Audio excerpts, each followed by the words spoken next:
폭우가 쏟아지는 밤이었다. 하늘 구멍이 뚫린 듯 퍼붓는 빗줄기가 새인 병원 응급실의 창문을 거세게 때리고 있었고 그 소리는 마치 누군가가 절규하는 비명처럼 들려왔다. 응급실 자동문이 요란한 소리를 내며 열리자마자 비릿한 피 냄새와 함께 축 처진 남자의 몸이 이동 침대에 실려 들어왔다. 피에 흠뻑 젖은 셔츠 사이로 보이는 상처는 누가 보더라도 예리한 흉기에 의한 자상이나 단순한 사고가 아님을 짐작케 했다. 구급대원들의 다급한 외침과 의료진의 분주한 발소리가 뒤섞여 아수라장이 된 그곳에서 한지우는 유일하게 차가운 이성을 유지하고 있는 존재였다. 그녀는 피가 낭자한 환자의 복부를 능숙하게 거주로 압박하며 동공반사를 확인했고 즉시 수술실을 준비하라는 지시를 내렸다. 환자의 상태는 절망적이었다. 복부를 관통한 총상은 간과 주요 혈관을 건드렸고 이미 과다 출혈로 인한 쇼크 상태에 빠져 있었다. 지우는 본능적으로 이 남자가 평범한 시민이 아니라는 사실을 깨달았다. 남자의 팔뚝에 새겨진 기괴한 뱀 문신과 응급실 입구에서 서성거리는 험상궂은 사내들의 눈빛은 이곳이 곧 또 다른 전쟁터가 될 것임을 암시하고 있었기 때문이었다. 하지만 그녀에게 환자의 신분이나 그가 저지른 죄는 중요하지 않았다. 히포크라테스 선서가 아니더라도 그녀의 눈앞에 있는 것은 그저 살려야만 하는 하나의 생명일 뿐이었다. 주변 간호사들이 겁에 질려 뒷걸음질 칠 때 지우는 단호한 목소리로 마취과 호출을 재차 요구하며 환자의 침대를 수술실로 밀고 들어갔다. 수술실의 차가운 공기가 지훈의 뜨거운 이마를 식혀주었지만 팽팽한 긴장감은 여전했다. 메스를 쥔 그녀의 손은 한치의 떨림도 없이 정확하게 환부로 파고들었고 손상된 혈관을 찾아 지혈을 시작했다. 모니터에서 들려오는 불규칙한 심박동 소리가 그녀의 심장을 조여왔지만 지우는 오로지 눈앞의 붉은 장기와 터져나오는 선혈에만 집중했다. 수술은 예상보다 훨씬 길고 험난했다.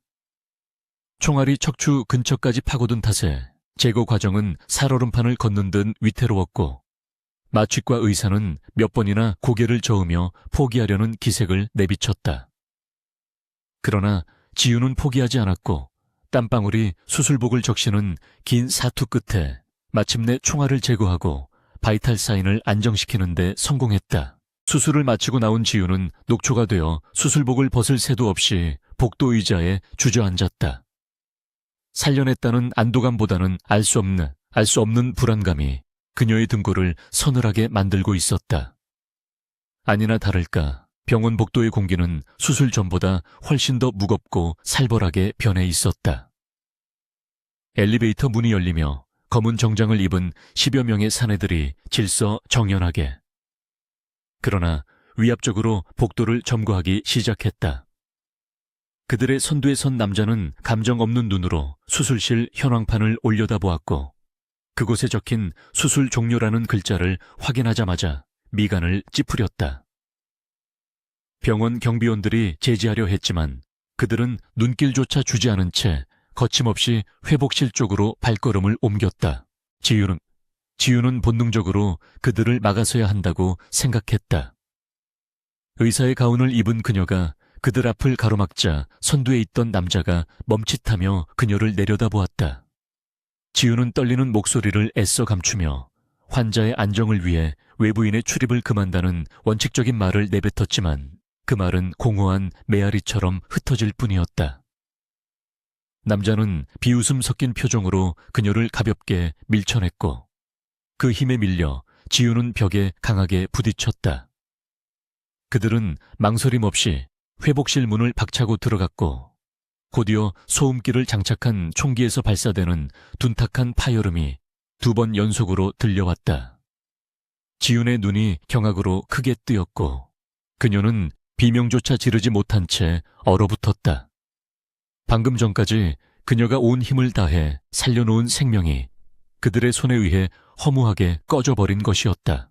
회복실에서 나온 검은 정장의 사내들은 마치 아무 일도 없었다는 듯 태연하게 피 묻은 장갑을 벗어 주머니에 넣었다.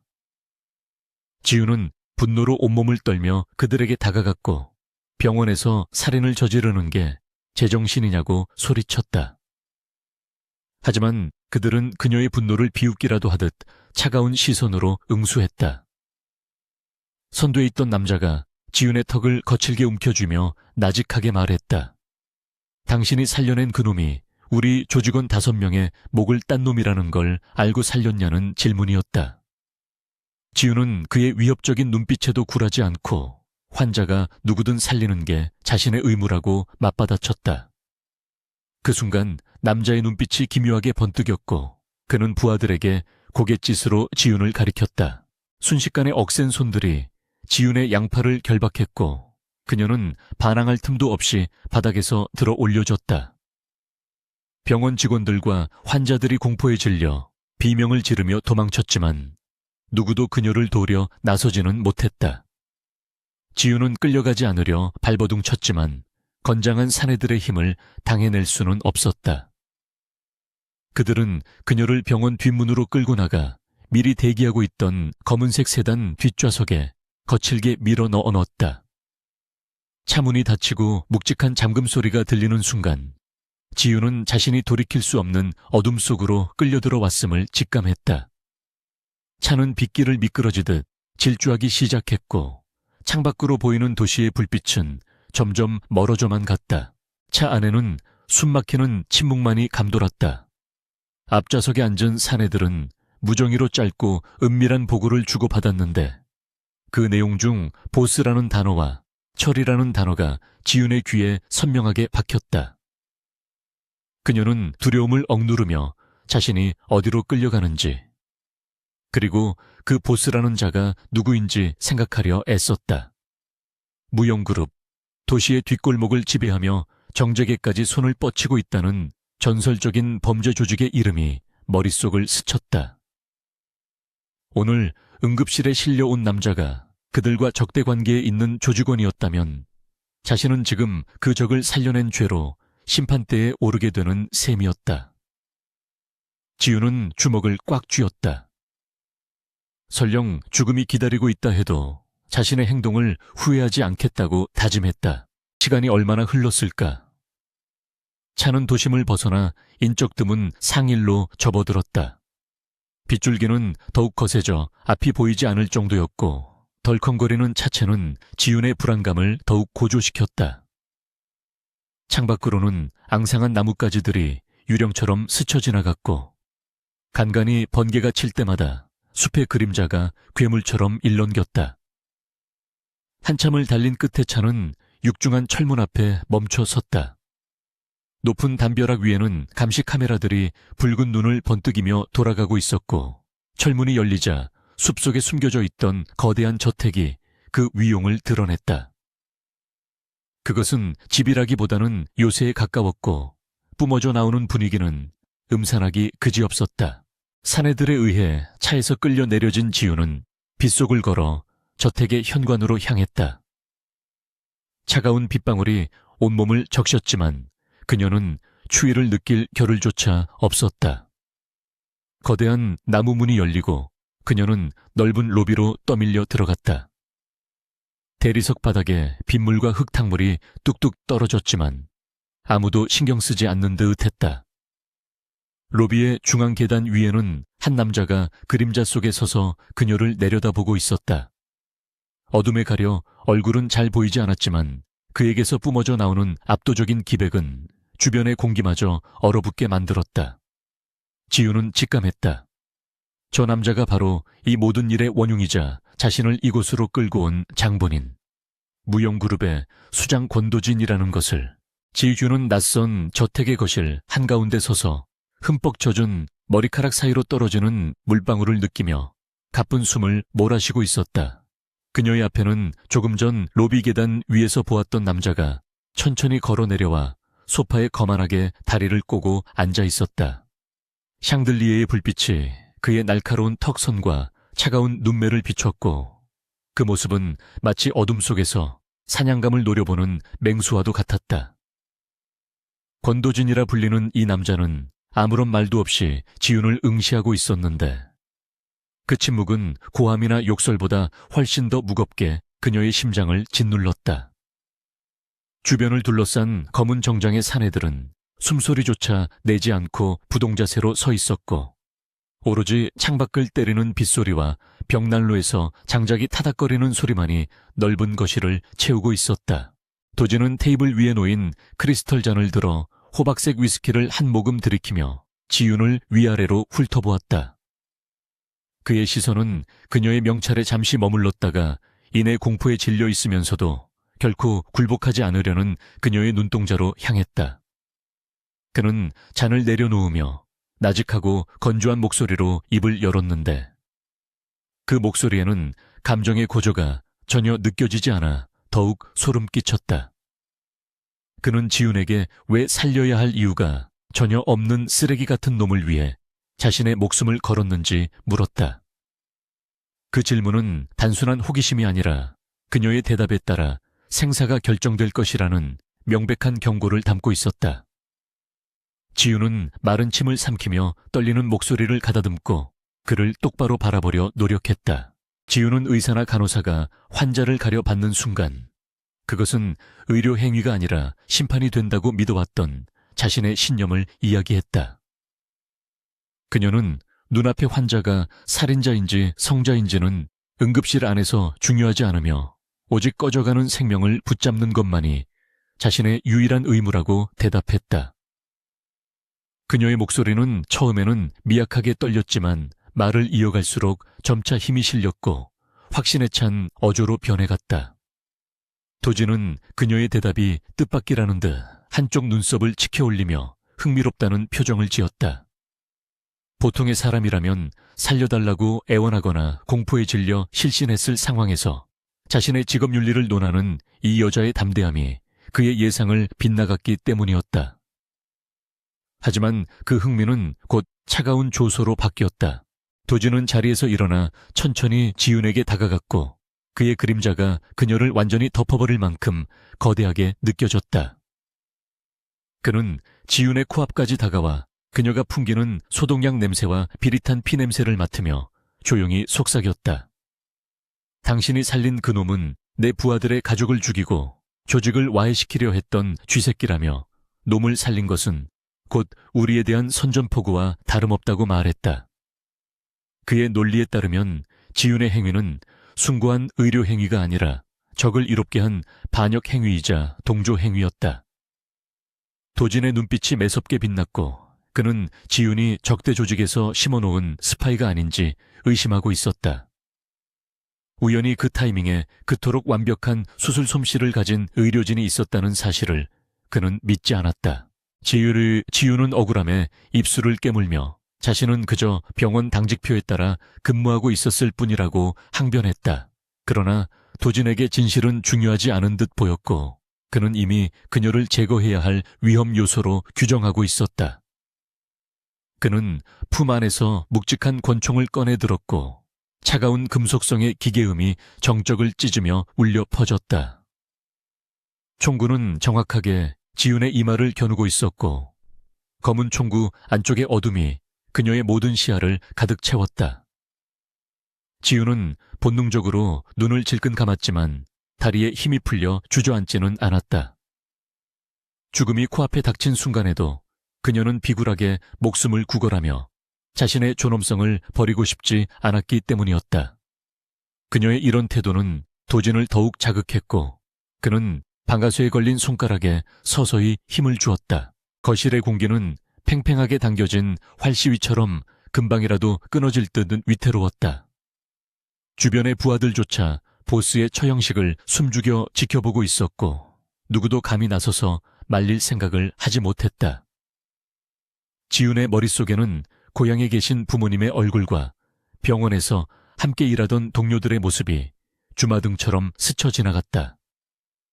이렇게 허무하게 생을 마감하게 될 줄은 꿈에도 몰랐기에 억울함과 슬픔이 동시에 밀려왔지만 그녀는 끝까지 눈물을 보이지 않으려 입술을 꽉 깨물었다. 도진의 눈에는 일말의 망설임도 없었다. 그는 그저 처리해야 할 업무 중 하나를 수행하듯 무감각한 표정으로 방아쇠를 당기려 했고 차가운 총구가 지윤의 이마 피부를 파고들며 죽음의 냉기를 전달하고 있었다. 바로 그 순간 굳게 닫혀있던 거실에 육중한 이중문이 쾅 하는 소리와 함께 벌컥 열렸다. 모두의 시선이 소리가 난 곳으로 쏠렸고 도진의 손가락도 찰나의 순간 멈칫했다. 문을 열고 들어온 것은 무장을 한 적들도 경찰 특공대도 아니었다. 그것은 작고 하얀 잠옷을 입은 어린아이였고 아이는 헝클어진 머리카락과 잠이 덜 깬 눈으로 거실의 살벌한 풍경을 멍하니 바라보았다. 손에는 낡은 곰 인형이 들려 있었고 창백한 피부는 아이가 오랫동안 햇빛을 보지 못했음을 짐작게 했다. 도진의 아들 권민준이었다. 도진은 당황하여 총을 등 뒤로 급히 숨기려 했지만 이미 아이의 눈은 총이 겨누어지고 있던 지윤을 향해 고정되어 있었다. 민준의 눈이 점점 커지더니 믿을 수 없다는 듯 입이 벌어졌다. 아이는 잠시 꿈을 꾸고 있는 것인지 확인하려는 듯 눈을 비비더니 이내 확신에 찬 표정으로 변했다. 거실에 있던 모든 조직원들이 당황하여 어쩔 줄 몰라 하는 사이 정적을 깨고 아이의 외침이 터져 나왔다. 엄마라는 단어였다. 그 한마디는 총성보다 더 강력한 충격파가 되어 거실을 강타했다. 민주는 작은 발로 바닥을 박차고 달려와 지윤의 다리를 와락 껴안았다. 지윤은 너무나 놀라 숨을 멈췄고 자신의 허리춤에 매달려 흐느끼는 아이의 온기를 느끼며 굳어버렸다. 아이는 지윤의 젖은 가운에 얼굴을 묻으며 엄마가 돌아왔다고 엉엉 울음을 터뜨렸다. 도준은 생전 처음 겪는 상황에 완전히 사고가 정지된 듯 멍한 표정으로 그 광경을 바라보았다. 자신의 아들은 아내가 죽은 후 그 누구에게도 곁을 주지 않았고 특히 엄마라는 단어는 금기어나 다름없었다. 그런데 처음 보는 낯선 여자에게 달려가 엄마라고 부르며 매달리는 아들의 모습은 도진에게 엄청난 혼란을 안겨주었다. 그는 등 뒤에 숨긴 총을 쥔 손에 힘이 빠지는 것을 느꼈다. 아이의 울음소리는 거실을 가득 채우며 살벌했던 공기를 순식간에 애절한 슬픔으로 바꿔놓았다. 지윤 역시 당황스럽기는 마찬가지였으나 아이의 떨림이 전해져 오자 자신도 모르게 본능적으로 아이의 머리를 쓰다듬으려 손을 올렸다. 조직원들은 보스의 눈치를 살피며 웅성거리기 시작했고 누군가가 아이를 떼어내려 다가갔다. 하지만 도진이 날카로운 눈빛으로 그들을 제지했다. 민주는 지윤의 다리에서 떨어질 줄 몰랐고 고개를 들어 지윤을 올려다보았다. 눈물 범벅이 된 아이의 눈동자에는 깊은 그리움과 안도감이 가득 차 있었다. 지윤은 그 눈빛을 마주하는 순간 심장이 쿵하고 내려앉는 기분을 느꼈다. 어디선가 본 듯한 낯익은 얼굴, 그리고 병약해 보이는 아이의 안색이 그녀의 기억 저편에 묻어두었던 어떤 장면을 자극했기 때문이었다. 도진은 천천히 총을 안전장치에 걸어 재킷 안주머니에 넣고는 떨리는 목소리로 아들에게 다가갔다. 도진은 무릎을 굽혀 아이와 눈높이를 맞추고 민준의 어깨를 조심스럽게 잡았다. 그는 최대한 부드러운 목소리를 내려고 애쓰며 지금 무슨 말을 하는 거냐고 물었다. 하지만 민준은 아빠의 말은 들리지 않는다는 듯 고개를 저으며 지윤의 손을 꼭 잡았다. 아이는 또렷한 목소리로 아빠가 매일 밤 이야기해주던 그 목소리라며 이 사람이 내 엄마가 맞다고 주장했다. 도진은 혼란스러운 표정으로 지윤을 올려다보았고 지윤 역시 영문을 모르겠다는 표정으로 도진을 바라보았다. 그러나 두 사람의 시선이 허공에서 얽히는 순간 기묘한 기류가 흐르기 시작했다. 단순한 인질과 납치범의 관계가 무너지고 설명할 수 없는 새로운 인연의 끈이 그들을 묶기 시작한 것이었다. 도진은 거칠게 머리를 쓸어 넘기며 깊은 한숨을 내쉬었다. 방금 전까지 죽이려 했던 여자가 아들이 그토록 찾아 헤매던 엄마라니 도저히 믿을 수 없는 현실이었다. 하지만 아들의 반응은 거짓이라기에는 너무나 절박하고 진실했다. 그는 부하들에게 모두 나가라고 손짓했고 거실에는 세 사람만이 남게 되었다. 밖에는 여전히 비가 쏟아지고 있었지만 거실 안의 폭풍우는 다른 양상으로 변하고 있었다.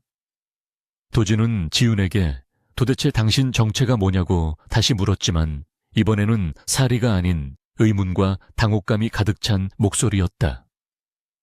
지훈은 아이의 손을 잡은 채 그 온기를 느끼며 서서히 기억의 퍼즐을 맞춰가고 있었다. 그녀의 머릿속에 3년 전 대학병원 소아암 병동의 기억이 희미하게 떠오르기 시작했다. 거실을 지배하던 살기등등한 침묵은 어린아이의 흐느낌 소리에 의해 산산조각이 났다. 도진은 자신의 다리에 매달려 있는 아들과 그 아들이 필사적으로 붙잡고 있는 여자를 번갈아 바라보며 혼란스러운 표정을 감추지 못했다.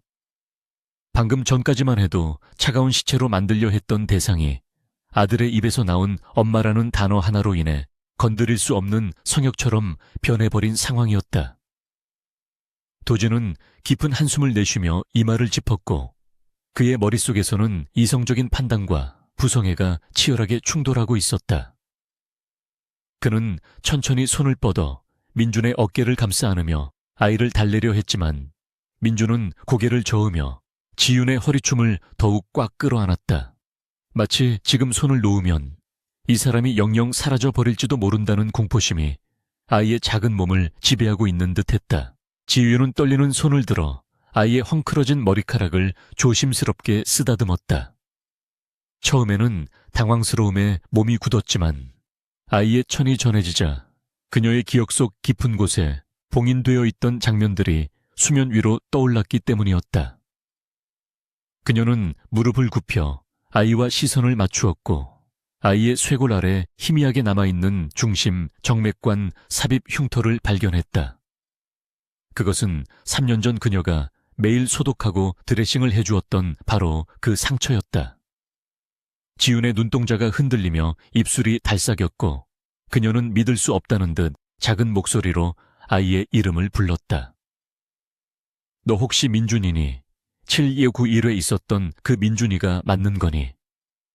그녀의 물음에 아이는 눈물을 뚝뚝 흘리며 세차게 고개를 끄덕였고 그 순간 지윤의 눈에서도 뜨거운 눈물이 핑 돌았다. 3년 전 한지윤은 대학병원 소아혈액종양병동에서 근무하던 3년차 간호사였다. 당시 VIP 병동 찰비호흡 1회는 급성 림프구성 백혈병을 앓고 있는 3살배기 남자아이 권민준이 입원해 있었다. 아이의 아버지는 막대한 병원비를 현금으로 지불하고 최고급 1인실을 사용했지만 정작 병실에는 거의 나타나지 않는 베일에 쌓인 인물이었다. 민주는 항암 치료의 고통과 엄마의 부재로 인해 다친 마음을 좀처럼 열지 않았고 담당 의사나 다른 간호사들의 손길을 거부하며 울기만 했다. 그런 민준에게 유일하게 다가갈 수 있었던 사람이 바로 지윤이었다. 그녀는 투정을 부리는 아이를 탓하지 않고 밤새도록 곁을 지키며 동화책을 읽어주었고 아이가 잠들 때까지 따뜻한 손길로 등을 토닥여주곤 했다. 지윤에게 민준은 단순히 스쳐 지나가는 환자가 아니라 가슴으로 품은 아픈 손가락과도 같았다. 부모의 따뜻한 보살핌을 받지 못하고 삭막한 병실에 홀로 남겨진 아이가 안쓰러워. 그녀는 근무 시간이 끝난 후에도 병실에 남아 아이의 말동무가 되어주었다. 민주는 항암제로 인해 머리카락이 모두 빠진 자신의 모습을 부끄러워하며 이불 속에 숨곤 했지만 지윤은 그런 민준에게 세상에서 가장 용감하고 멋진 왕자님이라고 속삭여 주었다. 그녀는 아이가 무서운 주사를 맞을 때마다 아이가 가장 좋아하는 파란 고래 이야기를 들려주며 고통을 잊게 해주었고 민준에게 그녀는 간호사 선생님이 아니라 엄마를 대신해 하늘에서 내려온 천사이자 유일한 보호자였다. 민준이 엄마라고 불렀던 것은 단순한 착각이 아니라 그 시절 그녀가 주었던 사랑에 대한 본능적인 반응이었다. 도진은 두 사람의 재회를 복잡한 심경으로 지켜보고 있었다. 3년 전 그는 조직 내의 치열한 권력 다툼과 외부 세력과의 전쟁으로 인해 아들의 곁을 지킬 여유가 전혀 없었다. 아내가 난산 끝에 세상을 떠난 후 홀로 남겨진 아들이 병마와 싸우는 것을 보며 피눈물을 흘렸지만 그가 할 수 있는 것은 최고급 병실과 최고의 의료진을 붙여주는 것뿐이었다. 그는 언제나 적들의 눈을 피해 모두가 잠든 새벽 3시에야 몰래 병실을 찾곤 했다. 잠든 아들의 얼굴을 잠시 바라보다가 간호사 데스크에 놓인 간호 일지를 읽는 것이 그가 아들과 소통하는 유일한 방식이었다. 그 일지에는 민준의 상태뿐만 아니라 아이가 오늘 무엇을 먹었고 어떤 동화책을 좋아했는지 꼼꼼하게 적혀 있었고 그 글씨체의 주인공이 바로 눈앞에 있는 이 여자라는 것을 도진은 직감적으로 깨달았다. 도진은 기억을 더듬어 당시 아들이 잠꼬대처럼 찾았던 파란 고래 선생님이라는 단어를 떠올렸다. 그는 자신이 없는 빈자리를 채워준 이름 모를 간호사에게 막연한 고마움을 느끼면서도 신분이 노출될까봐 한 번도 그녀를 대면한 적이 없었다. 그런데 운명의 장난처럼 그 은인을 적을 살린 배신자로 오해하여 납치하고 총구를 겨누게 된 것이었다. 도진은 재킷 안주머니에 넣었던 권총의 차가운 감촉을 느끼며 씁쓸한 표정을 지었다. 조직의 보수로서 보안을 위해 그녀를 제거해야 한다는 냉혹한 원칙과 아버지만이 줄 수 없는 사랑을, 아들에게 준 은인을 해칠 수는 없다는 인간적인 도리가 그의 내면에서 격렬하게 충돌하고 있었다. 도진은 낮은 목소리로 지윤에게 물었다. 당신이 그때 그 간호사였다면 민준이가 잠들기 전에 항상 불러달라고 조르던 노래가 무엇인지 알고 있냐고 물었다. 이것은 그녀의 신원을 확인하는 마지막 절차이자 자신의 흔들리는 마음을 다잡기 위한 질문이었다. 지윤은 민준의 눈물을 닦아주며 차분하게 대답했다. 섬집 아기였다고. 하지만 민준이는 2절 가사가 슬프다며 언제나 1절만 반복해서 불러달라고 했다고 덧붙였다.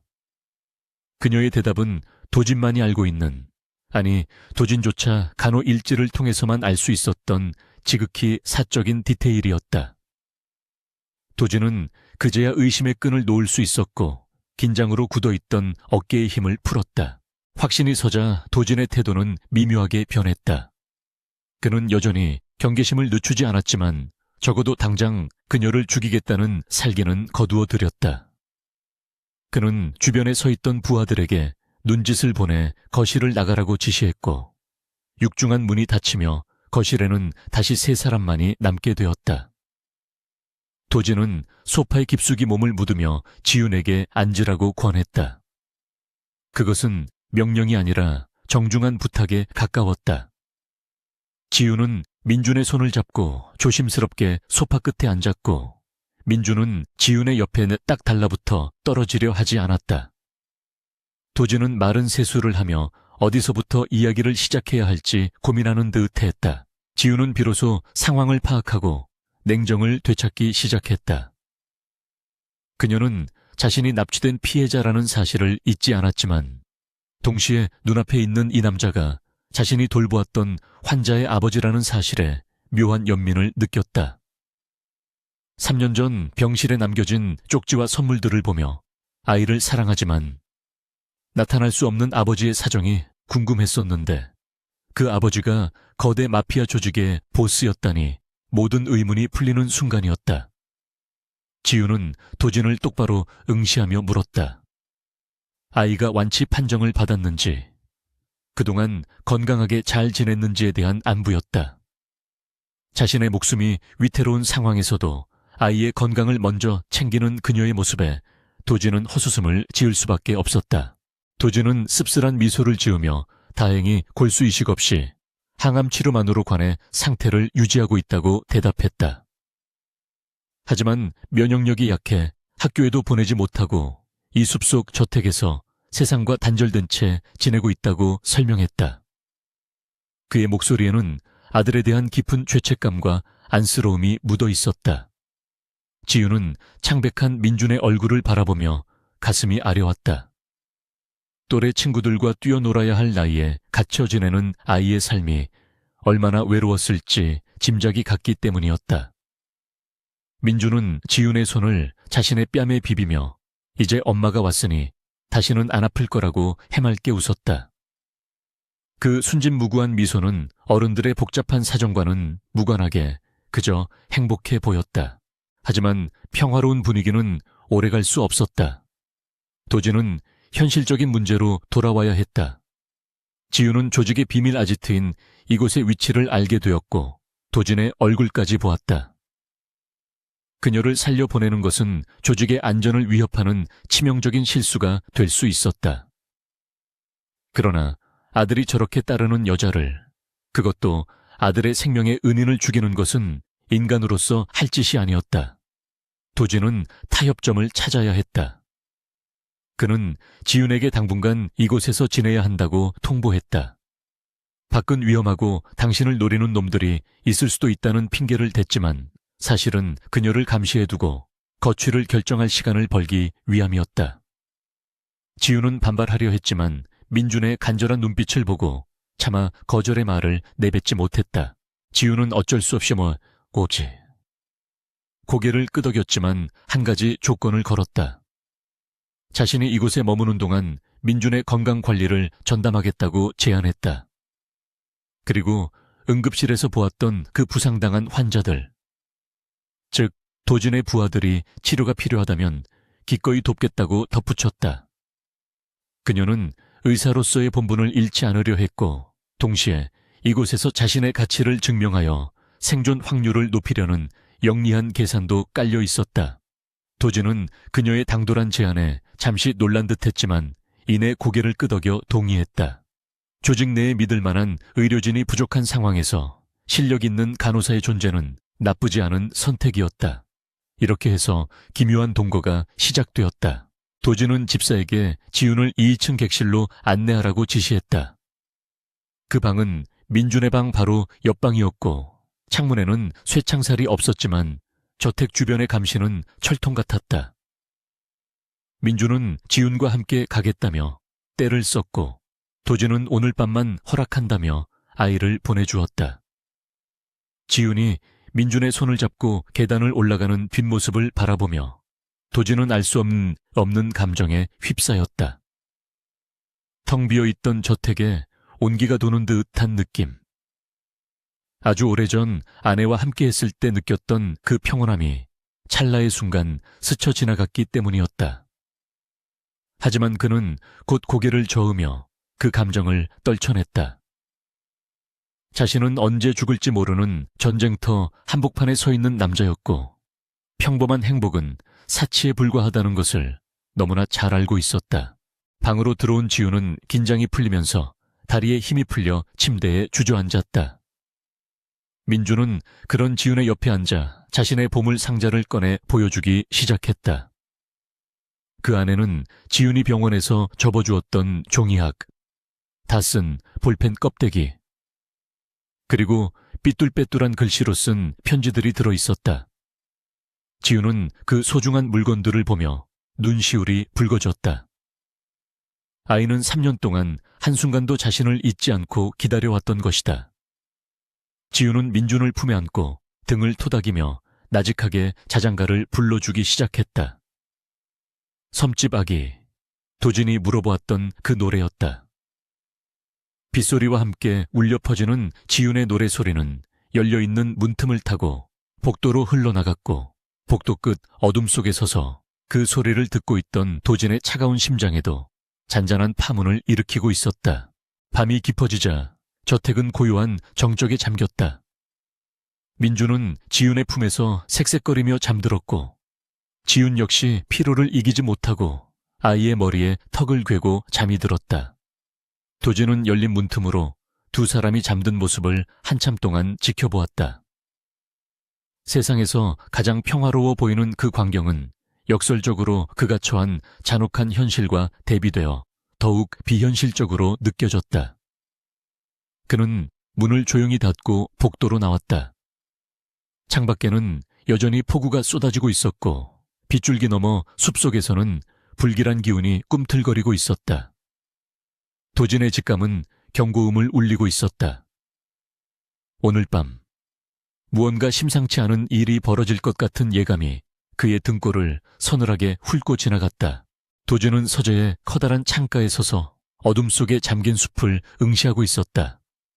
억수같이 쏟아지던 빗줄기는 어느새 가늘어졌지만 숲은 기이할 정도로 고요했고 풀벌레 소리조차 들리지 않는 적막감이 저택을 감싸고 있었다.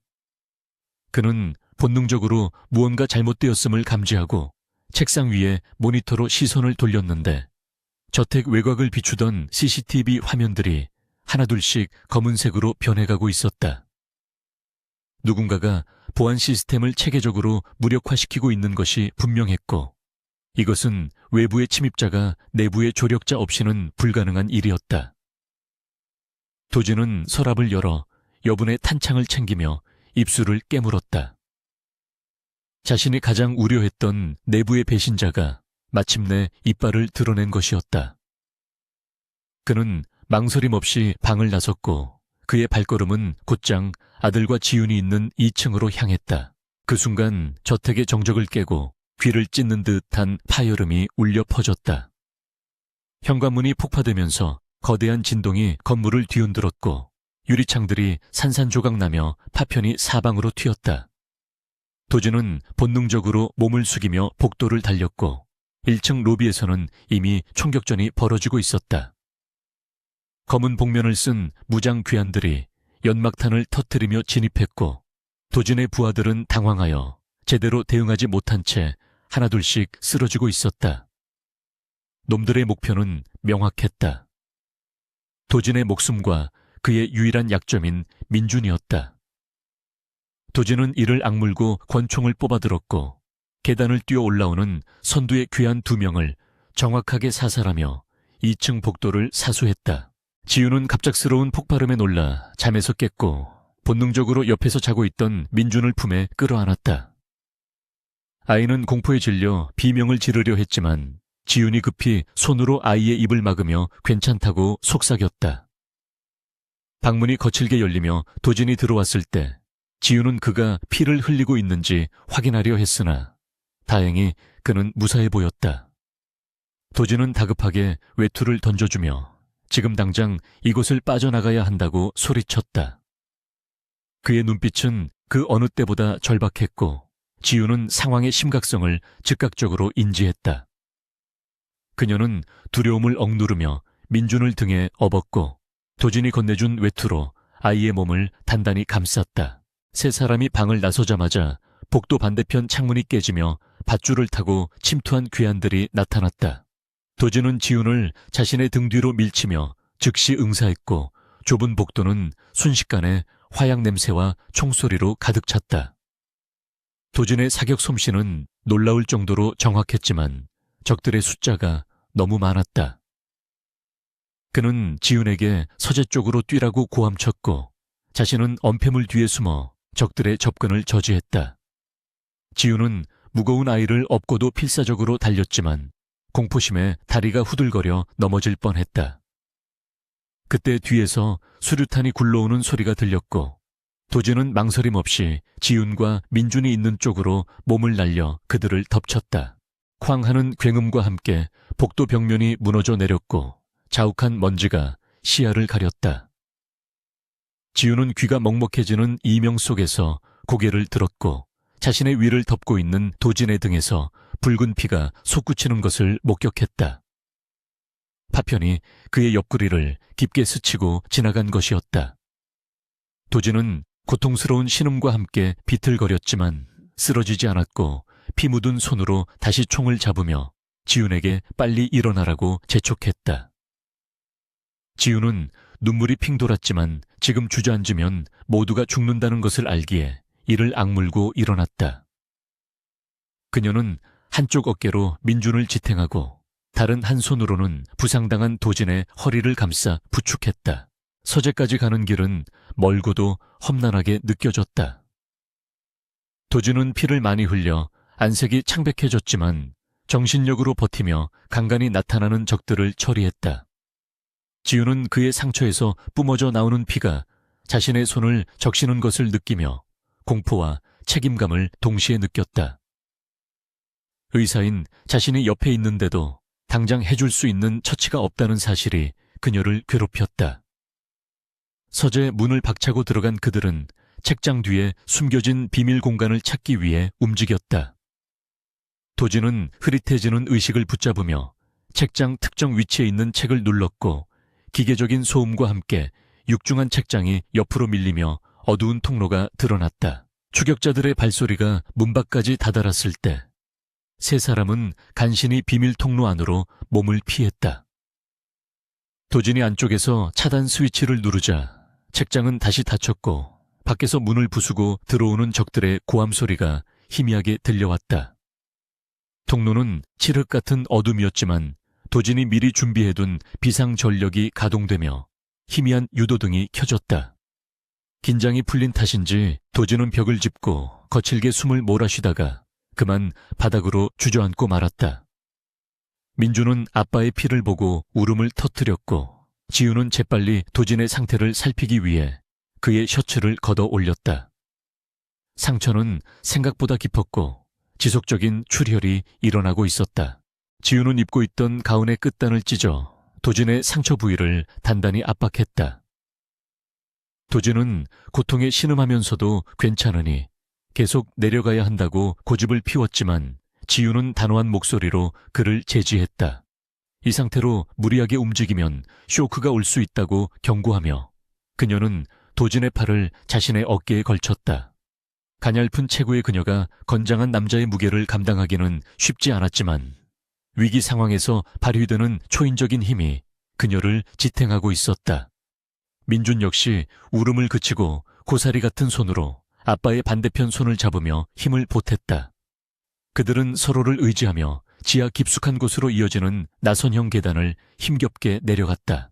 한참을 내려간 끝에 그들은 육중한 철문으로 된 지하 벙커에 도착했다. 이곳은 도진이 만약의 사태를 대비해 만들어둔 최후의 피난처로 비상식량과 무기, 그리고 기본적인 의약품이 구비되어 있는 공간이었다. 벙커 문을 잠그고 나서야 비로소 그들은 안전하다는 안도감을 느낄 수 있었다. 하지만 안도감도 잠시 도진은 긴장이 풀리면서 의식을 잃고 바닥으로 쓰러졌다. 민준이 비명을 지르며 아빠를 흔들었고 지우는 다급하게 도진의 맥박을 확인했다. 맥박은 빠르고 약했으며 천은 급격히 떨어지고 있었다. 전형적인 과다출혈에 의한 저혈량성 쇼크의 전조 증상이었다. 지유는 벙커 구석에 있는 구급 상자를 찾아 헤맸다. 다행히 그곳에는 멸균 거즈와 소독약, 그리고 간단한 수술 도구 세트가 들어있었다. 하지만 마취제나 수혈팩 같은 전문적인 장비는 턱없이 부족했다. 지우는 민준에게 수건과 물을 가져오라고 시키며 아이에게 할 일을 주어 공포심을 덜어주려 했다.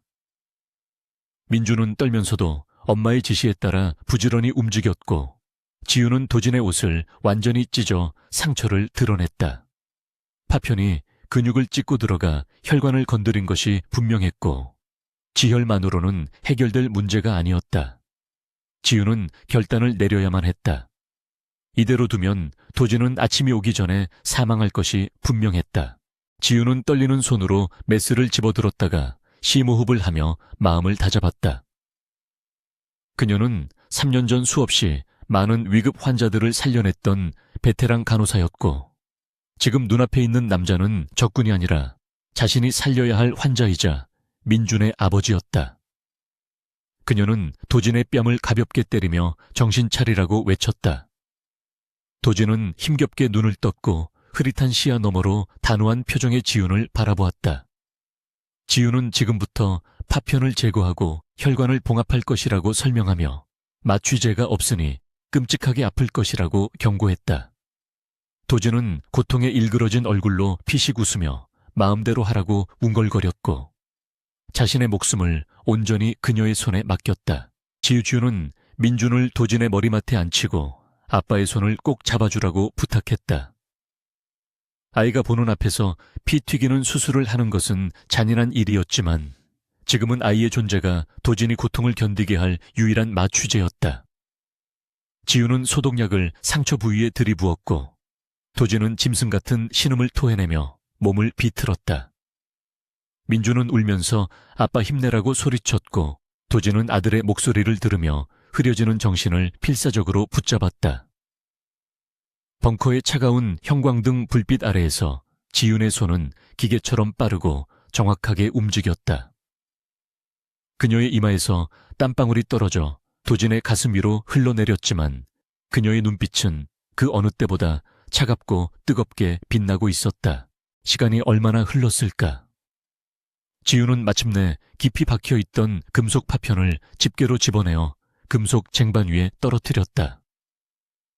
쨍그랑하는 맑은 소리가 벙커 안에 정막을 깨뜨렸고 도진은 고통을 이기지 못하고 기절한 상태였다.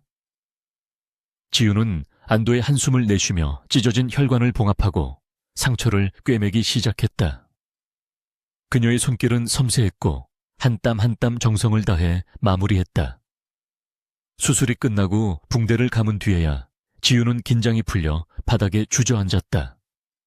온몸이 피와 땀으로 젖어 있었지만 그녀는 자신이 또 하나의 생명을, 그것도 자신을 납치했던 남자의 생명을 구했다는 사실에 묘한 감정을 느꼈다. 민주는 잠든 아빠의 얼굴을 수건으로 닦아주며 지윤에게 아빠가 죽지 않는 거냐고 물었다. 지윤은 아이를 끌어안으며 아빠는 아주 강한 분이라서 곧 일어날 것이라고 안심시켰다. 벙커 밖에서는 여전히 간헐적인 폭발음과 총소리가 들려오고 있었지만 두꺼운 철문과 콘크리트 벽은 그들을 세상과 격리시켜 주었다. 지윤은 구급상자 옆에 놓인 도진의 권총을 바라보았다. 조금 전까지만 해도 그녀를 위협하던 흉기가 이제는 그들을 지켜줄 유일한 무기가 되어 있었다. 상황은 완전히 역전되었고 이제 이 좁은 공간의 지배자는 총을 든 마피아 보스가 아니라 메스를 든 간호사였다. 새벽이 다가오고 있었지만 지하 벙커는 밤낮을 구분할 수 없었다. 지윤은 잠들지 않고 도진의 바이탈을 체크하며 밤을 새웠다. 열이 오르기 시작한 도진은 식은땀을 흘리며 헛소리를 중얼거렸는데 대부분 죽은 아내에 대한 사과나 민준에 대한 걱정이었다. 지윤은 물수건으로 그의 이마를 닦아주며 천하의 마피아 보스도 결국은 상처 입은 인간일 뿐이라는 사실을 깨달았다. 그녀는 도진의 거친 손을 바라보며 이 손이 얼마나 많은 피를 묻혔을지 상상해 보았지만 지금 그녀에게 느껴지는 것은 그저 살고자 하는 뜨거운 생명의 온기뿐이었다. 그녀와 도진, 그리고 민준. 이 기묘한 세 사람의 운명은 이 지하 벙커에서 뗄래야 뗄 수 없는 끈끈한 연대로 묶이고 있었다. 지하 벙커의 공기는 무겁고 습했다. 윙윙거리며 돌아가는 황희 장치의 기계 음만이 유일한 소음이었고 시간의 흐름조차 잊게 만드는 칠흑 같은 어둠이 그들을 감싸고 있었다. 지윤은 차가운 바닥에 앉아 도진의 이마에 맺힌 땀을 닦아내며 그의 불규칙한 호흡 소리에 귀를 기울이고 있었다. 수술은 성공적이었지만 과다 출혈로 인한 체력 저하와 감염의 위험은 여전히 도진의 목숨을 위협하고 있었다. 고열에 시달리는 도진은 끊임없이 몸을 뒤척이며 알아들을 수 없는 헛소리를 중얼거렸고 그 모습은 천하를 호령하던 마피아 보스가 아닌 그저 병마와 싸우는 나약한 인간일 뿐이었다. 지윤은 물수건을 차가운 물에 적셔 다시 그의 이마에 올려주었고 열이 내리기를 간절히 기도했다. 도진의 꿈속은 지옥과 다름없었다. 그는 불타는 저택과 피투성이가 된 부하들, 그리고 차가운 병원 연간실에 누워있던 아내의 모습을 번갈아 보고 있었다. 죄책감과 분노가 뒤섞인 악몽 속에서 그는 허우적거렸고 누군가 자신의 손을 잡아주기를 갈망했다. 현실의 그는 허공을 향해 손을 뻗어 무언가를 잡으려 애썼고 지윤은 안쓰러운 마음에 그 거친 손을 자신의 두 손으로 감싸 쥐었다. 그러자 도진은 거짓말처럼 안정을 찾으며 거친 숨을 몰아쉬던 것을 멈추고 지윤의 손을 생명줄이라도 되는 양 꽉 움켜쥐었다. 그 악력은 그가 얼마나 살고 싶어 하는지, 그리고 얼마나 깊은 고독 속에 갇혀 있었는지를 대변하는 듯했다.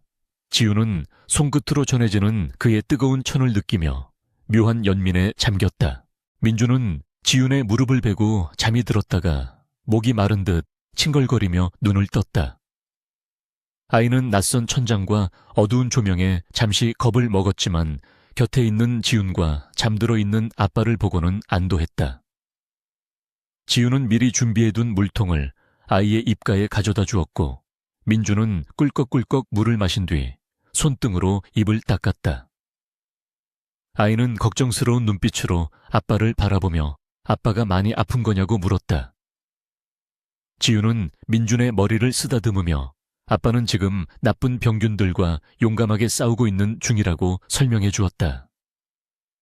민준은 고개를 끄덕이며 자신도 예전에 병원에 있을 때 많이 아팠지만 선생님이 손을 잡아주면 하나도 안 아팠다고 말했다. 아이의 순수한 말은 지훈의 가슴을 울렸고 그녀는 아이를 품에 꼭 안아주었다. 시간이 얼마나 흘렀을까 도진이 신음소리를 내며 천천히 눈을 떴다. 흐릿한 시야가 점차 선명해지자 걱정스러운 표정으로 자신을 내려다보고 있는 지훈과 민준의 얼굴이 들어왔다. 그는 몸을 일으키려 했지만 옆구리에서 전해지는 끔찍한 통증 때문에 비명을 지르며 다시 쓰러질 수밖에 없었다. 지훈은 급히 그의 어깨를 누르며 움직이지 말라고 경고했다. 상처가 벌어지면 다시 봉합해야 하는데 이곳에는 마취제가 없다는 사실을 상기시키며 그녀는 단호하게 그를 제지했다. 도진은 거친 숨을 몰아쉬며 자신의 몸 상태를 확인했고 복부에 감긴 붕대와 지훈의 피 묻은 손을 번갈아 보며 상황을 파악했다. 자신이 또다시 이 여자에게 목숨을 빚졌다는 사실을 인정해야만 했다.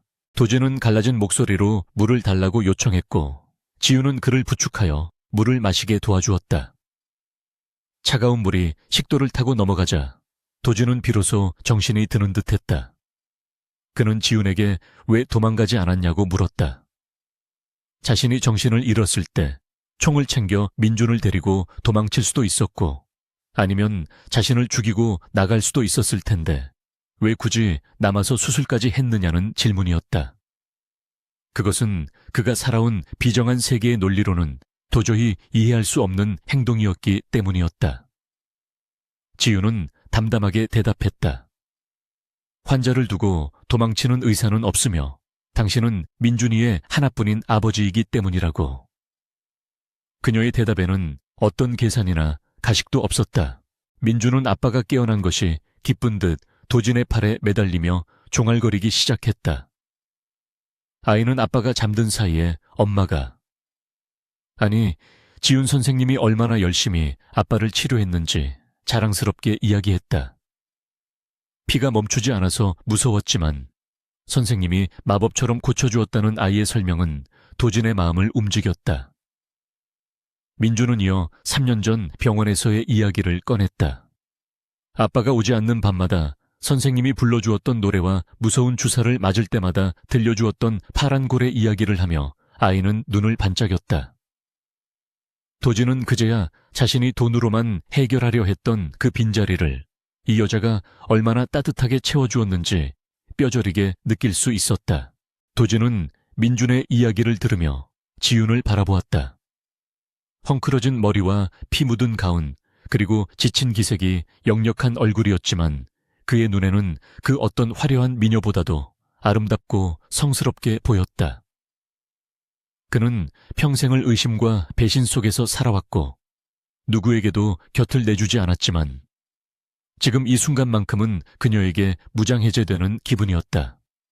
그는 어색하게나마 고맙다는 말을 건넸다. 마피아 보스의 입에서 나오기에는 낯선 단어였지만 그 진심만은 묵직하게 전달되었다. 지훈은 여튼 미소를 지으며 고맙다는 말 대신 살아서 나가게 해달라고 응수했다. 두 사람 사이에는 말로 설명할 수 없는 끈끈한 유대감이 형성되고 있었다. 지훈은 도진에게 묻고 싶었던 것이 있었다. 왜 그렇게 위험한 삶을 살면서 아이를 곁에 두려 하냐는 질문이었다. 도진은 잠시 침묵하다가 씁쓸한 표정으로 입을 열었다. 그는 자신이 가진 힘과 돈만이 아이를 지킬 수 있는 유일한 수단이라고 믿었다고 고백했다. 세상은 약육강식의 정글이고 자신이 약해지는 순간 아이마저 물어뜯길 것이라는 공포가 그를 괴물로 만들었다고 했다. 하지만 오늘 밤 무력하게 쓰러져 있는 자신을 보며, 그리고 아이가 진정으로 원했던 것은 힘센 아빠가 아니라 곁에 있어주는 아빠였다는 것을 깨달았다고 털어놓았다. 지우는 그의 고백을 들으며 그가 단순한 악인이 아니라 길을 잃은 아버지였음을 이해하게 되었다. 벙커 안의 공기는 한층 부드러워졌다. 그들은 비상식량인 통조림과 크래커를 나눠 먹으며 잠시나마 평화로운 시간을 보냈다. 마치 세상이 멸망하고 남은 마지막 가족처럼 그들은 서로의 천에 의지하며 좁은 공간을 채웠다. 도진은 민준에게 크래커를 쥐어주며 처음으로 따뜻한 미소를 지어 보였고, 민준은 그런 아빠의 모습이 낯설면서도 좋은 듯 희덕거렸다. 지우는 그 모습을 흐뭇하게 바라보며 자신이 이 위험한 남자와 엮이게 된 것을 후회하지 않는다고 생각했다. 운명이 짓궂은 장난을 쳤지만 그 덕분에 한 아이의 세계를 지킬 수 있었고 한 남자의 얼어붙은 심장을 녹일 수 있었기 때문이었다. 하지만 평화는 언제나 폭풍전야처럼 불안한 법이었다. 도제는 식사를 마친 후 다시 냉철한 보스의 눈빛으로 돌아왔다. 그는 벙커 벽에 붙어있는 지도를 가리키며 탈출 계획을 설명하기 시작했다. 이곳은 임시 피난처일 뿐이며 식량과 물이 떨어지기 전에 외부와 연락을 취하거나 다른 안전 가옥으로 이동해야 한다고 말했다. 그는 지훈에게 지도의 특정 위치를 가리키며 만약 자신이 잘못되더라도 민준을 데리고 이곳으로 가면 믿을 수 있는 조력자가 있을 것이라고 당부했다. 지훈은 그런 불길한 말은 하지 말라며 화를 냈지만 도준은 냉정하게 모든 가능성에 대비해야 한다고 강조했다. 도준은 무기고를 열어 무기들을 점검하기 시작했다. 한쪽 팔을 쓰지 못하는 상태였지만 총기를 다루는 그의 손놀림은 여전히 능숙했다. 그는 지훈에게도 호신용으로 작은 권총 한 자루를 건네주며 사용법을 가르쳐주려 했다. 지훈은 사람을 살리는 손으로 사람을 죽이는 도구를 잡고 싶지 않다며 거절했지만 도준은 이것은 살인을 위한 것이 아니라 지키기 위한 것이라고 설득했다. 민준을 지키고 당신 자신을 지키기 위해서는 힘이 필요하다는 그의 말에 지훈은 떨리는 손으로 차가운 총을 받아들었다. 그 무게감은 그녀가 감당해야 할 현실의 무게처럼 묵직하게 다가왔다. 밤이 깊어지자 민준은 다시 잠이 들었고 벙커 안에는 두 사람의 숨소리만이 남았다. 도진은 벽에 기대어 앉아 눈을 감고 휴식을 취하고 있었고 지훈은 그 맞은편에 앉아 그를 지켜보고 있었다. 그녀는 문득 도진의 얼굴에 있는 흉터들에 시선이 머물렀다. 그것들은 그가 살아온 치열한 삶의 흔적들이자 훈장과도 같은 것들이었다. 도진은 눈을 감은 채 지훈의 시선을 느꼈는지 나직하게 물었다. 내가 무섭지 않냐고. 지훈은 잠시 생각한 뒤 대답했다. 처음에는 무서웠지만 지금은 당신이 불쌍하게 느껴진다고. 모든 것을 가졌지만 아무것도 가지지 못한 사람처럼 보인다는 그녀의 정곡을 찌르는 말에 도진은 쓴웃음을 지었다. 도진은 지훈에게 자신의 과거 이야기를 조금 더 들려주었다. 가난한 고아로 자라 살아남기 위해 주먹을 써야 했던 어린 시절과 조직의 밑바닥에서부터 기어 올라와 보스의 자리에 오르기까지의 과정들을 덤덤하게 이야기했다. 그 과정에서 수많은 피를 묻혔고 사랑하는 사람들을 잃어야 했으며 결국 괴물이 되어버린 자신의 인생을 자조했다. 지훈은 묵묵히 그의 이야기를 들어주며 그가 그동안 얼마나 외롭고 고독했는지 가슴 깊이 느꼈다. 그녀는 의사로서 환자의 병을 치료하는 것뿐만 아니라 인간으로서 그의 상처 입은 영혼을 위로해주고 싶다는 충동을 느꼈다. 그때 벙커의 환기구 쪽에서 미세한 소음이 들려왔다. 도진은 즉각 이야기를 멈추고 눈을 번뜩이며 소리가 난 방향을 주시했다. 그것은 바람소리 같기도 했고 누군가 쇠파이프를 두드리는 소리 같기도 했다. 도진은 입술에 검지를 대며 지훈에게 조용히 하라는 신호를 보냈고 힘겹게 몸을 일으켜 총을 집어들었다. 긴장감이 다시 벙커 안을 가득 채웠다.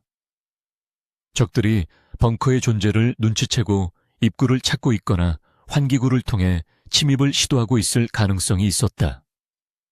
도진은 민준이 깨지 않도록 조심하며 지훈을 자신의 등 뒤로 숨겼다. 도진은 환기구 아래에 서서 귀를 기울였다. 다행히 소리는 멀어지는 듯했고 다시 정적이 찾아왔다. 하지만 이것은 그들이 이곳에 오래 머물 수 없다는 명백한 신호였다. 도진은 지훈을 돌아보며 날이 밝는 대로 움직여야 한다고 속삭였다. 더 이상 지체했다가는 도간에 든 쥐꼴이 될 것이 뻔했다. 지훈은 고개를 끄덕이며 결연한 표정을 지었다. 이제 그녀는 단순한 인질이 아니었다. 그녀는 도진과 민준의 생명을 책임지는 동료이자 그들의 탈출을 도울 전략가로서 각오를 다졌다. 그녀는 짐을 챙기기 시작했고 도진은 그런 그녀의 뒷모습을 보며 반드시 이 여자를 살려보내겠다고 다짐했다. 새벽 4시. 벙커의 시계가 희미하게 빛나고 있었다. 지훈은 잠든 민준을 깨워 겉옷을 입혔고 도진은 마지막으로 무기들을 챙겨 몸에 지녔다. 부상당한 몸으로 전투를 치르는 것은 자살 행위나 다름없었지만 그에게는 선택의 여지가 없었다. 그는 지훈에게 작전 지시를 내렸다. 자신이 미끼가 되어 적들의 시선을 끄는 동안 지훈은 민준을 데리고 숲속 비밀 통로로 빠져나가라는 계획이었다. 지훈은 말도 안 되는 소리라며 반박했다. 같이 살아서 나가든지 아니면 같이 죽든지 둘 중 하나라며 혼자 도망치지는 않겠다고 고집을 피웠다. 도진은 그녀의 고집에 한숨을 쉬면서도 내심 그녀의 의리에 감동했다. 결국 그들은 함께 움직이기로 합의했다. 도진이 앞장서고 지훈이 민준을 데리고 뒤따르며 서로의 사각지대를 봐주기로 했다. 벙커의 철문 잠금 장치를 해제하는 도진의 손이 미세하게 떨렸다. 문이 열리면 어떤 지옥이 기다리고 있을지 알 수 없었다. 하지만 그들은 문을 열어야만 했다. 희망은 언제나 닫힌 문 너머에 있었고 그것을 쟁취하기 위해서는 위험을 감수해야만 했다. 끼익하는 둔탁한 소리와 함께 철문이 열리고 차가운 새벽 공기가 밀려 들어왔다. 어둠 속에서 세 사람은 서로의 눈을 한 번씩 마주보고 고개를 끄덕였다. 그것은 무언의 약속이자 작별 인사가 아닌 재회를 기약하는 맹세였다. 그들은 조심스럽게 발을 내디뎠고 운명의 수레바퀴는 다시금 잔혹하게 굴러가기 시작했다. 지하 벙커의 육중한 철문이 열리자 눅눅하고 차가운 새벽 공기가 세 사람의 얼굴을 스치고 지나갔다. 도진은 피가 배어 나오는 옆구리를 한 손으로 압박하며 이를 악물고 앞장섰고 그 뒤를 지훈이 민준의 손을 꼭 잡고 따르고 있었다. 그들이 이동하는 통로는 과거 도진이 조직 간의 전쟁을 대비해 만들어둔 비상 탈출구였지만 오랜 시간 방치된 탓에 곳곳에 물이 고여 있었고 곰팡이 냄새가 진동을 했다. 희미한 비상 유도 등만이 간신히 발밑을 비추는 어둠 속에서 그들의 발소리는 유난히 크게 울려 퍼졌고 그것은 마치 심장 박동 소리와 공명하는 듯한 착각을 불러일으켰다. 도진은 극심한 고통 속에서도 오로지 아들과 지훈을 살려보내야 한다는 일념 하나로 정신을 붙잡고 있었으며 그의 등 뒤에서는 맹수와 같은 살기가 뿜어져 나오고 있었다. 통로의 끝이 보일 무렵 도진은 손을 들어 멈춤 신호를 보냈고 지훈은 즉시 민준을 자신의 뒤로 숨기며 벽에 몸을 밀착시켰다.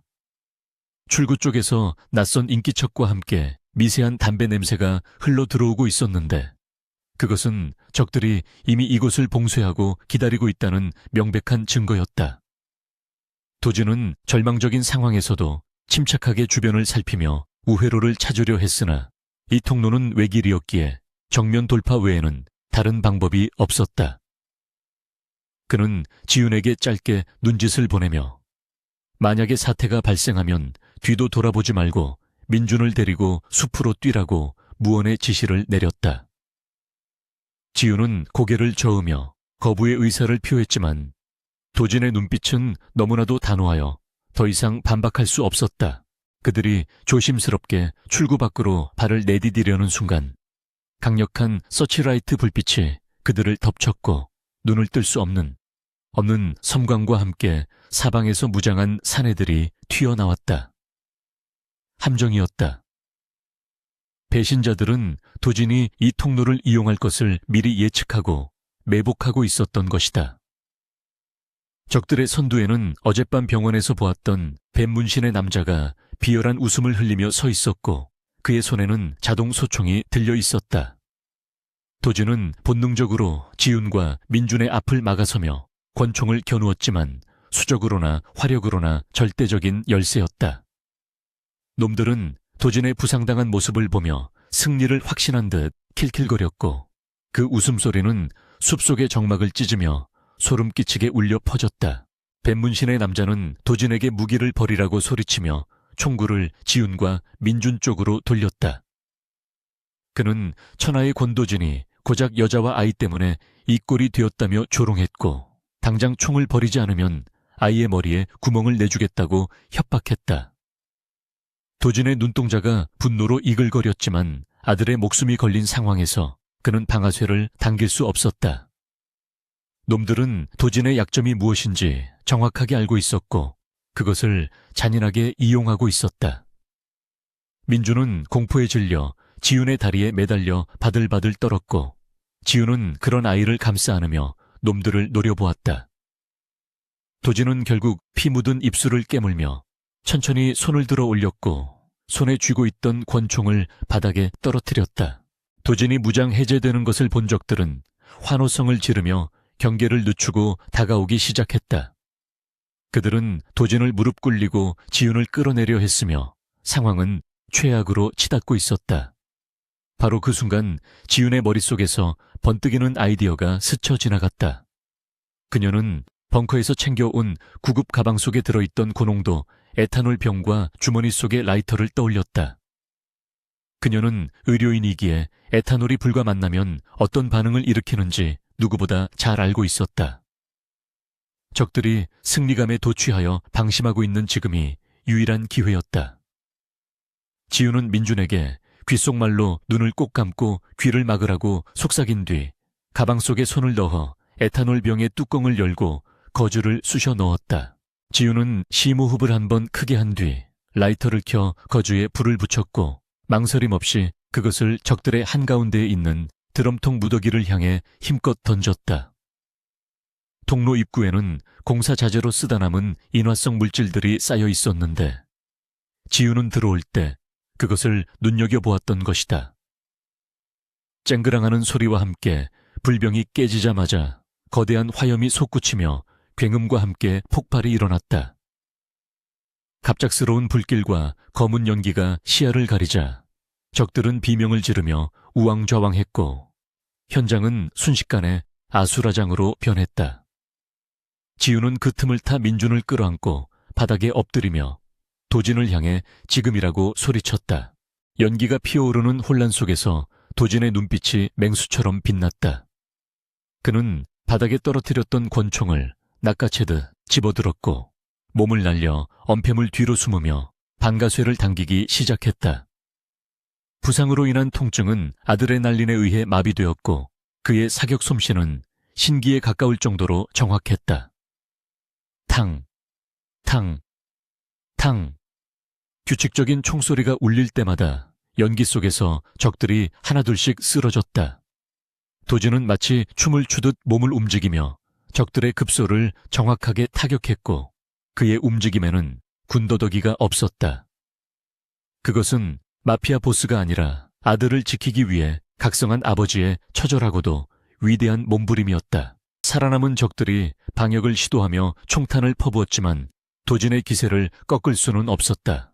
그는 연기를 방패 삼아 위치를 계속 바꾸며 적들을 교란시켰고 적들은 보이지 않는 공포의 대상과 싸우며 스스로 무너져 내렸다. 뱀문신의 남자가 당황하여 도망치려 했지만 도진은 그를 놓치지 않았다. 도진은 다리에 총상을 입히며 그를 쓰러뜨렸고 천천히 다가가 그의 이마에 총구를 겨누었다. 남자는 살려달라고 애원했지만 도진의 표정에는 자비가 없었다.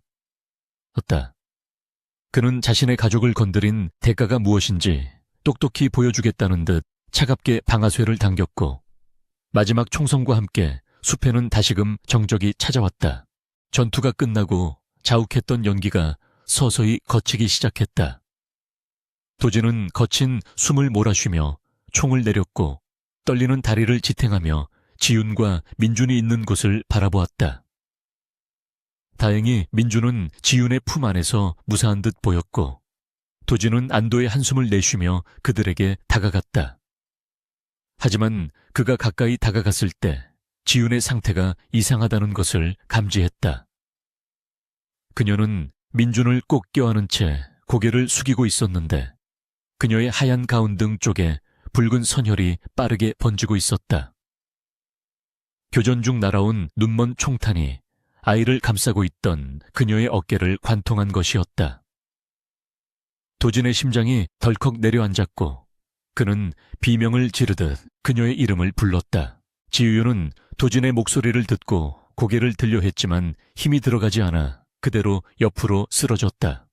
도진은 황급히 달려가 그녀를 받아 안았고 그녀의 창백해진 얼굴을 보며 손을 떨었다. 지유는 고통 속에서도 희미한 미소를 지으며 민준이가 무사한지 먼저 물었다. 자신의 목숨이 위태로운 상황에서도 아이를 먼저 챙기는 그녀의 모성애에 도진은 가슴이 찢어지는 듯한 통증을 느꼈다. 그는 울먹이는 민준을 달래며 지윤의 상처를 지혈하려 했지만 피는 멈추지 않고 계속해서 흘러나와 그의 손을 적셨다. 도진은 생전 처음으로 죽음에 대한 공포를 느꼈다. 그것은 자신의 죽음이 아니라 자신에게 빛을 보여준 이 여자를 잃을지도 모른다는 상실의 공포였다. 도진은 지윤을 안아들고 뛰기 시작했다.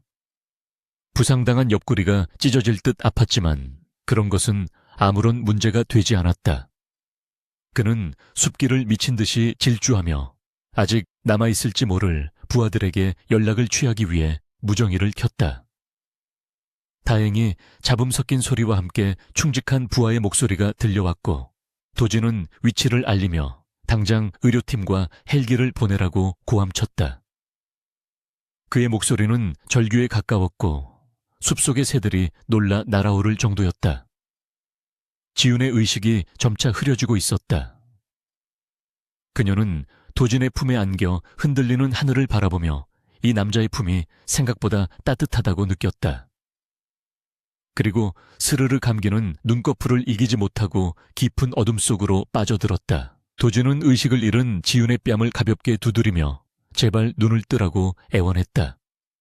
그는 그녀에게 아직 할 말이 남았다고, 당신이 살려준 목숨으로 당신을 지키게 해달라고 속으로 외쳤다.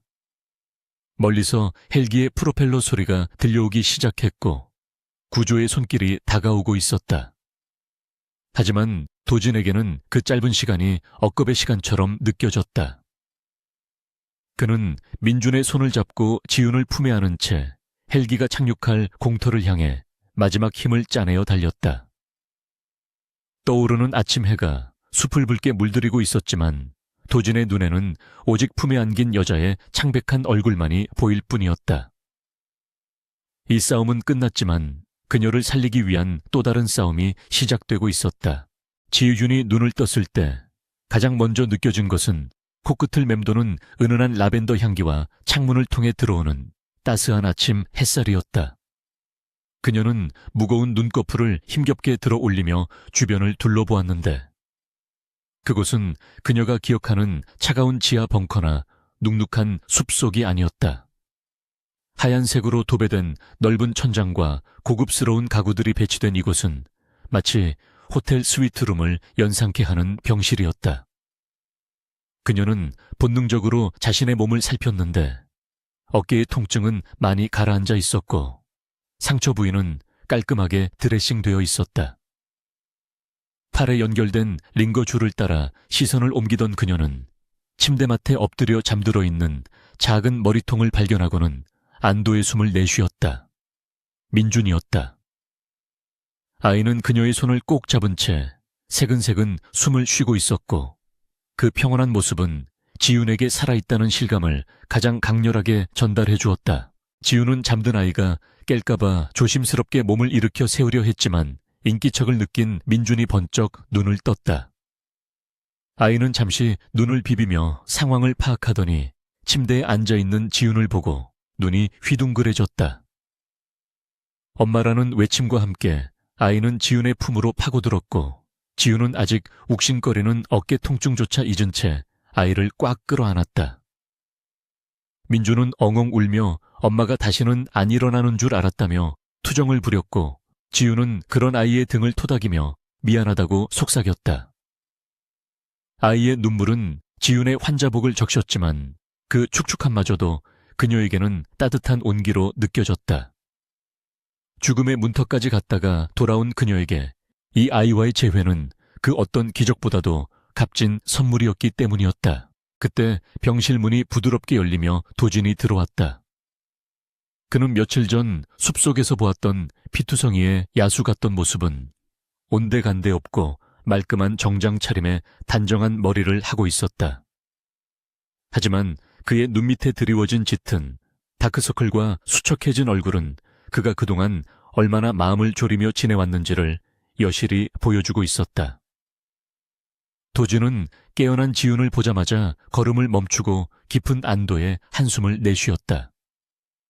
그는 천천히 침대로 다가와 민준의 머리를 쓰다듬으며 지윤에게 괜찮냐고 물었다. 평소에 냉철하고 위압적인 목소리가 아닌 한없이 부드럽고 떨리는 목소리였다. 지윤은 고개를 끄덕이며 당신은 괜찮냐고 되물었고 도진은 씁쓸한 미소를 지으며 당신 덕분에 살았다고 대답했다. 도진은 의자를 끌어와 침대 옆에 앉으며 그동안 있었던 일들을 차분하게 설명해 주었다. 지윤이 의식을 잃고 병원으로 이송된 지 벌써 일주일이 지났으며 그동안 그녀는 2번의 대수술을 받아야 했다고 했다. 그녀를 쏜 자들은 물론이고 조직 내부에 숨어있던 배신자들은 도진이 직접 나서서 모두 숙청했으며 이제 더 이상 그녀와 민준을 위협할 세력은 존재하지 않는다고 단언했다.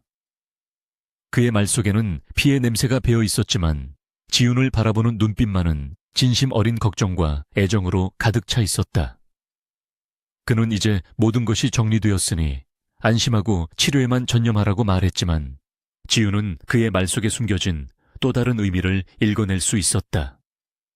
그것은 그녀를 놓아주지 않겠다는, 아니 그녀가 곁에 있어 주기를 바라는 간절한 소망이었다.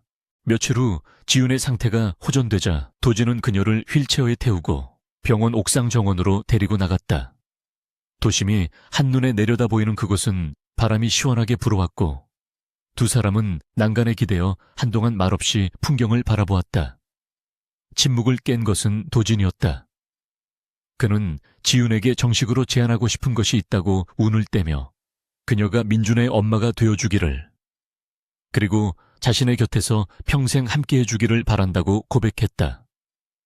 그는 자신이 가진 모든 권력과 재력을 동원해 그녀를 여왕처럼 모실 것이며 다시는 손끝 하나 다치지 않게 하겠다고 맹세했다.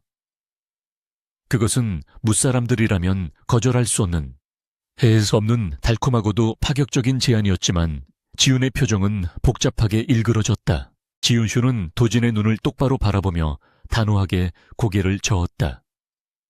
그녀는 민준을 사랑하고 도진에게도 인간적인 연민과 호감을 느끼고 있지만 마피아의 여자로 살 수는 없다고 말했다. 그녀의 손은 사람을 살리는 손이지 피 묻은 돈을 세거나 누군가의 죽음을 방관하는 손이 아니라고 강조했다. 그녀는 매일 밤 남편이 살아서 돌아올지 걱정하며 피 냄새를 맡고 사는 삶을 원하지 않으며 민준 또한 그런 폭력의 세계에서 자라게 할 수는 없다고 덧붙였다. 지윤의 거절은 명확했고 그녀의 신념은 확고했다. 도진은 예상했던 대답이라는 듯 씁쓸한 표정을 지었지만 그의 눈빛은 쉽게 포기할 기색이 아니었다. 도진은 난간을 꽉 움켜쥐며 깊은 숨을 들이마셨다. 그는 지윤의 말이 100번 옳다고 인정하며 자신 또한 민준에게 떳떳한 아버지가 되고 싶었다고 고백했다. 그리고 그는 주머니에서 낡은 담배 대신 작은 반지 상자를 꺼내 들었다. 하지만 그것은 청혼을 위한 반지가 아니라 어떤 결심의 증표처럼 보였다. 도준은 지훈에게 만약 자신이 변한다면, 조직을 해체하고 합법적인 사업가로 돌아선다면 그때는 받아줄 수 있겠냐고 물었다. 그는 이미 무영그룹의 불법적인 사업들을 정리하기 시작했으며 어둠의 세계에서 손을 씻기 위한 절차를 밟고 있다고 말했다. 그것은 자신의 목숨을 걸어야 하는 위험한 도박이었지만 지훈과 민준을 위해서라면 기꺼이 감수하겠다는 의지였다. 지훈은 도진의 놀라운 발언에 말을 잇지 못하고 그를 멍하니 바라보았다. 평생을 어둠 속에서 살아온 남자가 사랑하는 여자를 위해 자신의 모든 기반을 허물고 빛으로 나오겠다는 선언은 그녀의 마음을 강하게 흔들었다. 도진은 지금 당장 대답하지 않아도 좋으니 자신이 변해가는 과정을 지켜봐달라고 부탁했다. 그는 민준에게 필요한 것은 피 묻은 왕관을 쓴 아버지가 아니라 함께 공놀이를 해줄 수 있는 평범한 아버지라는 것을 깨달았다고 했다. 지훈은 그의 진심 어린 눈빛에서 거짓 없는 결기를 보았고 얼어붙어 있던 마음의 빗장이 서서히 풀리는 것을 느꼈다. 그녀는 잠시 망설이다가 천천히 손을 내밀어 도진의 손을 잡았다. 시간은 유수와 같이 흘러 어느덧 1년이라는 세월이 지났다. 도심 외곽의 한적하고 평화로운 전원주택단지.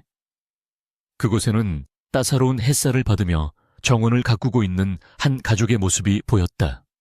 건강을 완전히 되찾은 민주는 또래 친구들과 어울려 잔디밭을 뛰어다니며 까르르 웃고 있었고 그 모습은 과거 병실에 갇혀있던 창백한 소년이라고는 믿기지 않을 정도로 활기찼다.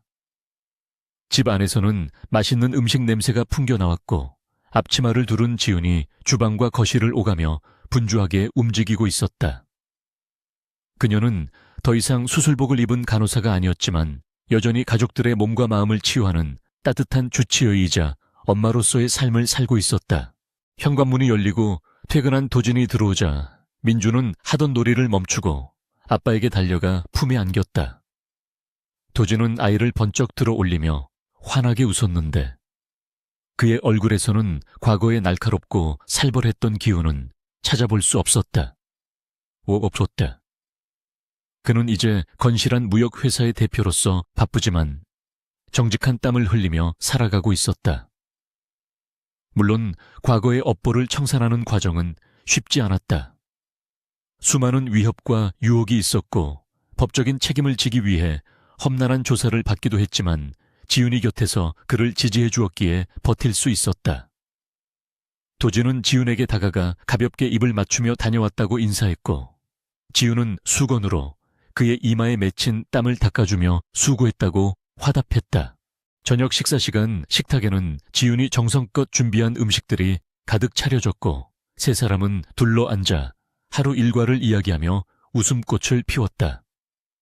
민주는 학교에서 있었던 재밌는 일들을 제잘거렸고 도진과 지훈은 아이의 이야기에 귀를 기울이며 맞장구를 쳤다. 평범하고 소박한 일상이었지만 그들에게 이 시간은 그 무엇과도 바꿀 수 없는 기적과도 같은 행복이었다. 도진은 문득 식탁 건너편에 앉아있는 지훈을 바라보며 만약 그날 밤 응급실에서 그녀를 만나지 못했더라면, 그리고 그녀가 민준을 살리고 자신을 살리지 않았더라면 지금의 이 행복은 존재하지 않았을 것이라고 생각했다. 그녀는 그에게 있어 단순한 아내가 아니라 그를 구원한 구세주이자 삶의 나침반이었다. 식사를 마친 후 세 사람은 거실 소파에 앉아 텔레비전을 보며 휴식을 취했다. 민주는 지훈의 무릎을 베고 누워 옛날처럼 노래를 불러달라고 졸았고 지훈은 부드러운 목소리로 섬집 아기를 불러주었다. 도진은 그 노랫소리를 들으며 눈을 감았고 마음속 깊은 곳까지 평온함이 스며드는 것을 느꼈다. 그는 이제 더 이상 베개 밑에 총을 숨겨두지 않았고 악몽에 시달리며 식은땀을 흘리지도 않았다. 그에게는 지켜야 할 소중한 가족이 있었고 그들을 지킬 수 있는 힘은 폭력이 아니라 사랑과 신뢰에서 나온다는 것을 배웠기 때문이었다. 그는 슬며시 지훈의 손을 잡았고 지훈은 노래를 멈추지 않은 채 그의 손을 마주 잡았다. 밤이 깊어 민준이 잠들자 도진과 지훈은 테라스로 나와 밤하늘의 별을 올려다보았다. 도시의 불빛은 멀리서 반짝이고 있었고 정원의 풀벌레 소리는 가을의 정취를 더해 주었다. 도진은 지훈의 어깨를 감싸 안으며 고맙다는 말을 건넸다. 단순히 생명을 구해줘서가 아니라 괴물로 살아가던 자신을 인간으로 만들어주어서 고맙다는 뜻이었다. 지훈은 그의 가슴에 머리를 기대며 당신이 용기를 내주었기에 가능한 일이었다고 대답했다. 그녀는 과거의 상처와 아픔이 완전히 사라지지는 않겠지만 서로가 곁에 있는 한 어떤 시련도 이겨낼 수 있을 것이라고 믿었다. 두 사람의 그림자는 달빛 아래 하나로 겹쳐졌고 그 모습은 세상에서 가장 단단하고 아름다운 풍경을 만들어내고 있었다. 이야기는 이렇게 끝을 맺는다. 한때 서로에게 총구를 겨누었던 마피아 보스와 간호사는 이제 서로의 상처를 보듬어주는 동반자가 되었고 엄마를 간절히 원했던 소녀는 그 사랑 안에서 꿈을 꾸며 자라나고 있다. 적을 살린 간호사는 납치되었지만 그 납치는 구원이 되었고 방아쇠를 당기려던 순간 울려 퍼진 아들의 외침은 파멸을 막고 새로운 생명을 잉태하는 시작점이 되었다. 그들은 증명해 보였다. 사랑은 가장 차가운 심장도 녹일 수 있으며 진정한 용기는 총을 드는 것이 아니라 총을 내려놓고 소중한 것을 지키기 위해 변화하는 것임을 말이다. 숲속의 어두운 저택은 사라졌지만 그들의 마음속에는 영원히 꺼지지 않는 따뜻한 불빛이 타오르고 있을 것이다.